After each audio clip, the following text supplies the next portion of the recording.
Selamat pagi pemirsa, jumpa kembali bersama saya Syifa Aulia dalam Berita Kaltim hari ini.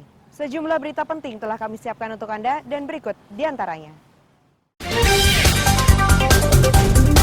Polisi mendobrak satu rumah warga di Samarinda saat menangkap seorang pemuda yang dilaporkan menganiaya ibu kandungnya.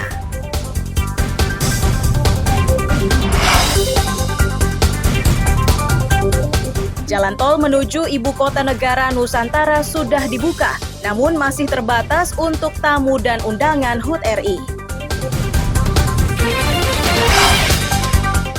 Sejumlah ibu rumah tangga di Berau merayakan HUT kemerdekaan dengan cara mengenakan seragam sekolah.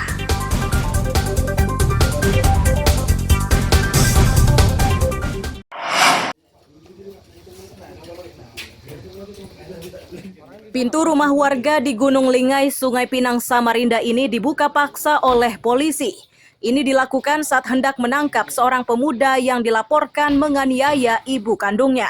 Pelaku yang bersembunyi di sebuah kamar itu akhirnya diringkus.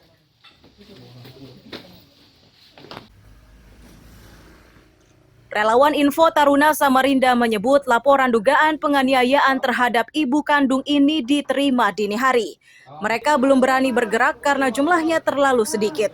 Penangkapan mulai dilakukan saat polisi tiba di lokasi kejadian. Aku mau tidur, Ma. Apa kamu? Kronologi awal terima laporan dari warga melalui akun Samanda Siaga 112 bahwasannya ada seorang pemuda yang memukul ibunya, menganiaya ibunya, sehingga pihak keluarga menelpon ke panggilan emergensi Samanda Siaga 112 dan menuju ke lokasi untuk penanganan, akan tetapi terkendala oleh SDM-nya kurang karena diketahui bahwasannya pelaku ini tenaganya lumayan kuat hingga menunggu sampai pagi tadi. Untuk kejadiannya dari jam 4:30 subuh tadi.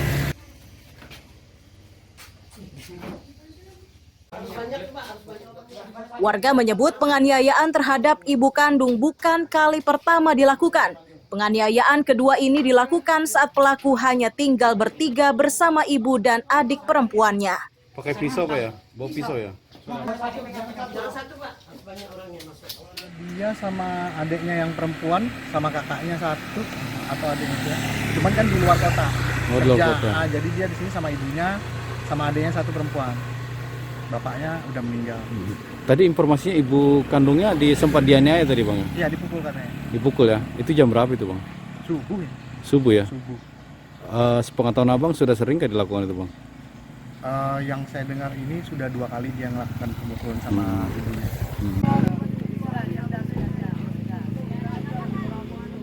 Pria yang diketahui bernama Tommy itu diangkut ke Polsekta Sungai Pinang untuk dimintai keterangan. Iswanto melaporkan dari Samarinda.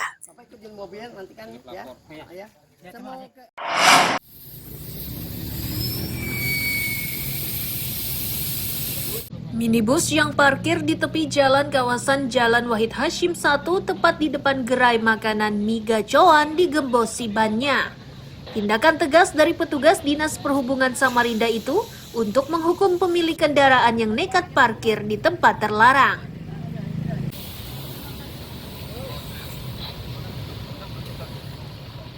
Sebelum bertindak, Dinas Perhubungan mengaku telah berkoordinasi dengan pengelola gerai makanan agar mengatur parkir kendaraan pelanggannya. Sementara pihak pengelola mengaku sudah mengingatkan pemilik kendaraan agar tidak parkir di tepi atau di bahu jalan. Agar kejadian serupa tidak terulang, mereka akan bekerja sama dengan kampus Widyagama untuk meminjam areal parkirannya.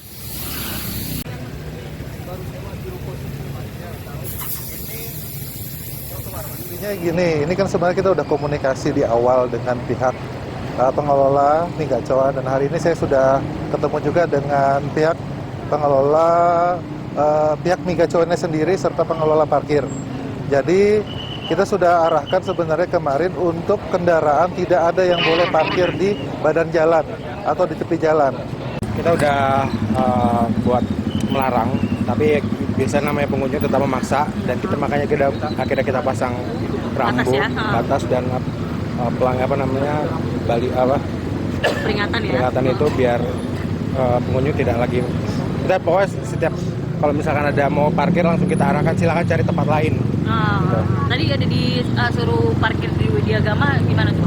Ya kita lagi koordinasi buat dengan pihak Widya Gama biar kita bisa memakai. Tindakan serupa juga diberikan kepada kendaraan yang diparkir di kawasan Jalan M. Yamin, Ahmad Yani, dan Bayangkara. Petugas berharap tindakan tersebut memberi efek jera kepada pemilik kendaraan. Iswanto melaporkan dari Samarinda.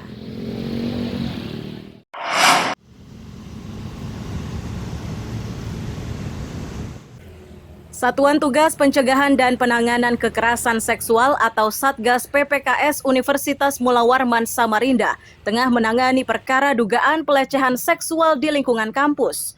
Total perkara yang ditangani saat ini mencapai 27 kasus. Laporan perkara tersebut diterima oleh Satgas PPKS kurun 2 tahun terakhir.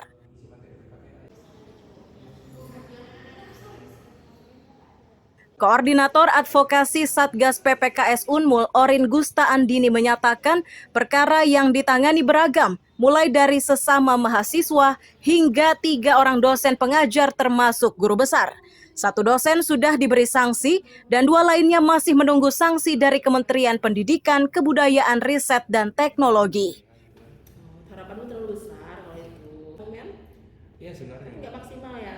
Nggak maksimal karena kan. Ini sesuai dengan rilis yang kemarin ya. Jadi memang kasus kekerasan seksual itu kalau di lingkup perguruan tinggi khususnya Universitas Mula Warman itu kan akan ditangani oleh Satgas PPKS Unmul. Nah, rilis kemarin itu mengonfirmasi bahwa sepanjang adanya Satgas PPKS Unmul sejak tahun 2022 sampai dengan tahun 2024 itu mengonfirmasi adanya 27 laporan terhadap orang-orang yang dilaporkan lah ya, yang diduga melakukan kekerasan seksual, dan sudah dilakukan pemeriksaan sebagaimana standar operasional prosedur di Satgas PPKS itu berjalan.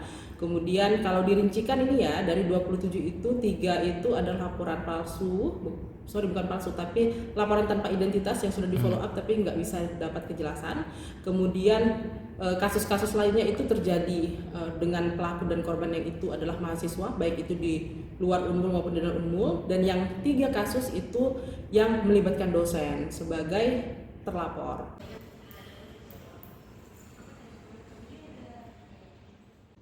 Dosen yang terlibat dugaan pelecehan seksual ini kini terancam diberhentikan dari pekerjaannya.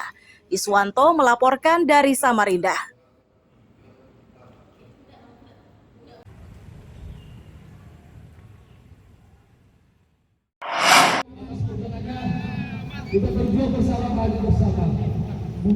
Demonstrasi menuntut air bersih berlangsung di pintu masuk Balai Kota Samarinda Senin siang. Pendemo yang didominasi ibu rumah tangga itu melengkapi diri dengan berbagai tulisan bernada protes. Pendemo sedikit berlega hati setelah pemerintah kota akan mengundangnya dalam rapat yang digelar Kamis 15 Agustus 2024. Disebutkan warga, aksi tersebut dilakukan demi mendapatkan air bersih. Itu karena pasokan air dinilai tidak sehat dan kerap menimbulkan gatal-gatal dan kutu air. Untuk membuktikan pernyataannya tersebut, warga membawa contoh air yang dikonsumsi.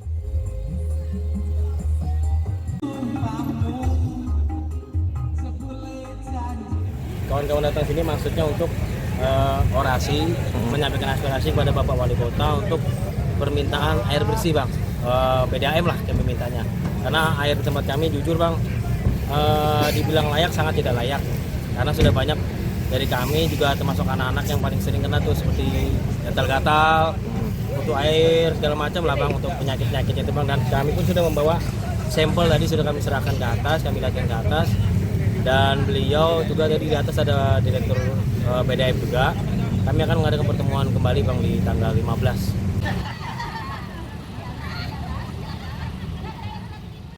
Usai mendapatkan janji dari pemerintah kota, pendemo membubarkan diri.